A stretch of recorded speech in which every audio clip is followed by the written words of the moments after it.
ഇന്ന് മഹാനവമി. ഭാരതത്തിലെ ഹൈന്ദവ സമൂഹത്തിൻ്റെ ഏറ്റവും പ്രധാനമായ ആരാധനാ ദിവസമാണിന്ന്.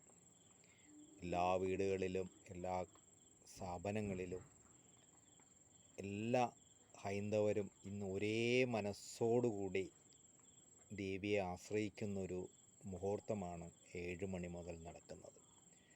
പാലക്കാട് ഭഗവതിയുടെ അനുഷ്ഠാന മണ്ഡപത്തിൽ ഇന്ന് മഹാനവമി ദിവസത്തെ പൂജകളെല്ലാം വളരെ ഗംഭീരമായി പൂർത്തീകരിച്ചു കഴിഞ്ഞു. ഈ ദിവസത്തിൻ്റെ പ്രത്യേകത എന്ന് പറയുന്നത് അധർമ്മത്തെ ഇല്ലായ്മ ചെയ്ത് ധർമ്മത്തെ സ്ഥാപിച്ച ഒരു ദിനവും കൂടിയാണ്. മനുഷ്യരിലാണെങ്കിലും ഏത് തരത്തിലുള്ള സമൂഹത്തിലുള്ള അധർമ്മങ്ങളെ ഇല്ലായ്മ ചെയ്ത ഒരു ദിനം കൂടിയാണ് എന്ന് നമുക്ക് ഓർക്കാൻ സാധിക്കും.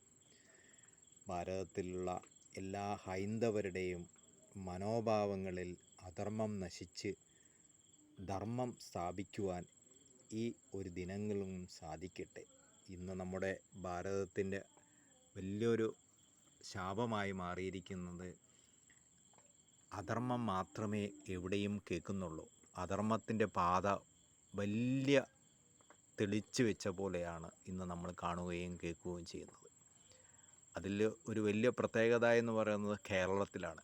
കുറേ വർഷങ്ങളായി, ഏതാണ്ട് 2018 മുതൽ ശബരിമലയുമായി ബന്ധപ്പെട്ടുകൊണ്ട് നടക്കുന്ന പലതരത്തിലുള്ള അധർമ്മങ്ങളാണ് അവിടെ നടക്കുന്നത്. ധർമ്മമില്ലാത്ത പ്രവൃത്തികളും ധർമ്മമില്ലാത്ത ചിന്തകളെയും കൂട്ടുപിടിക്കുന്ന ഒരു വലിയൊരു ഗൂഢസംഘം തന്നെ ഇന്ന് ശബരിമലയ്ക്ക് ചുറ്റും ഒത്തുകൂടിയിരിക്കണോ എന്നതിൻ്റെ തെളിവാണ് ഇന്ന് ഓരോരോ ദിവസങ്ങളും നടന്നു വരുന്നത്. ആ ശബരിമലയിൽ നടക്കുന്ന സകല തരത്തിലുള്ള അധർമ്മങ്ങളെ ഇല്ലായ്മ ചെയ്യുവാൻ ഭഗവതിക്ക് ആശ്രയിക്കുന്ന ഭക്തജനങ്ങൾക്ക് സാധ്യമാവട്ടെ എന്നുള്ള പ്രാർത്ഥനയോടുകൂടി ഈ വീഡിയോ ഇവിടെ ഇന്ന് ഞാൻ നിർത്തുകയാണ്. എല്ലാവർക്കും ഈ മഹാനവമി ആശംസകൾ നേരുന്നു. നാളെ രാവിലെ വിജയദശമിയാണ്. ആ വിജയദശമിക്ക് ഭഗവതിക്ക് ഉള്ള പൂജകൾ നടത്തി ഭഗവതിയുടെ അനുഗ്രഹത്തിനായി നാം നാളെ വിജയദശമി പൂജ നടത്തുകയാണ്.